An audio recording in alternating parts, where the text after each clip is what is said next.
उत्तर प्रदेश में बीजेपी के अंदर चल रहा शहमात का खेल लगता है थम गया है।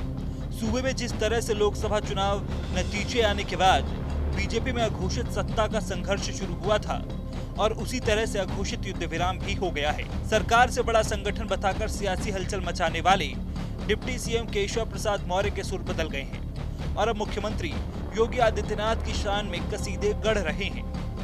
केशव प्रसाद मौर्य ने रविवार को मिर्जापुर में बीजेपी कार्यकर्ताओं को संबोधित करते हुए कहा कि पीएम मोदी की तरह दुनिया में कोई दूसरा नेता नहीं और देश में सीएम योगी आदित्यनाथ जैसा दूसरा कोई मुख्यमंत्री नहीं।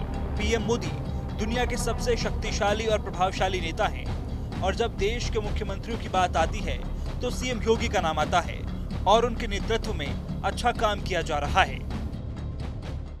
और मैं मानता हूं कि आप भी अब जानते हैं, मानते हैं और जनता भी ये जानती और मानती है कि हमारी डबल इंजन की सरकार स्वतंत्र भारत के इतिहास में सबसे अच्छा काम कर रही है।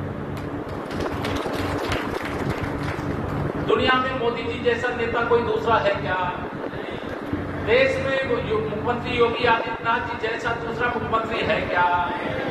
तो जब देश का नेता हमारा दुनिया का सबसे शक्तिशाली, प्रभावशाली और प्रदेश के हमारे मुख्यमंत्री जब पूरे देश के मुख्यमंत्रियों की तुलना होती है उसमें सबसे अच्छा काम उनकी अगुवाई में किया जा रहा है, तो पीछे होना चाहिए कि आगे होना चाहिए? केशव मौर्य के यू टर्न लेने पर सभी के मन में सवाल उठ रहा है कि अचानक क्या हुआ जिसके चलते उनके तेवर नर्म ही नहीं पड़े बल्कि पूरी तरह से बदल गए हैं। क्योंकि केशव प्रसाद मौर्य ने लखनऊ से लेकर दिल्ली तक का दौरा लगाकर मोर्चा खोल दिया था और अपनी ही सरकार के खिलाफ सवाल खड़े करने शुरू कर दिए थे। सीएम योगी और केशव के बीच सियासी तलवार खिंच गई थी।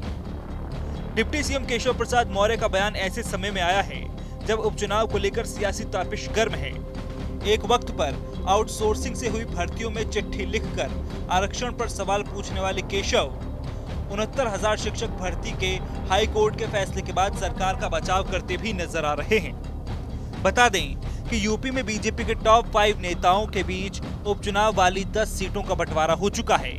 सीएम योगी के पास मिल्कीपुर और कटहेरी विधानसभा सीट की जिम्मेदारी है तो केशव प्रसाद मौर्य के पास फूलपुर और मझुआ विधानसभा सीट का जिम्मा है। इस तरह योगी और केशव को अपने अपने कोटे की सीटों को जिताने का जिम्मा है। ऐसे में चुनाव में हार जीत का असर उनके सियासी कद पर सीधे पड़ सकता है। इसलिए ऑल इज वेल का संदेश देने के लिए सारी कवायद हो रही है।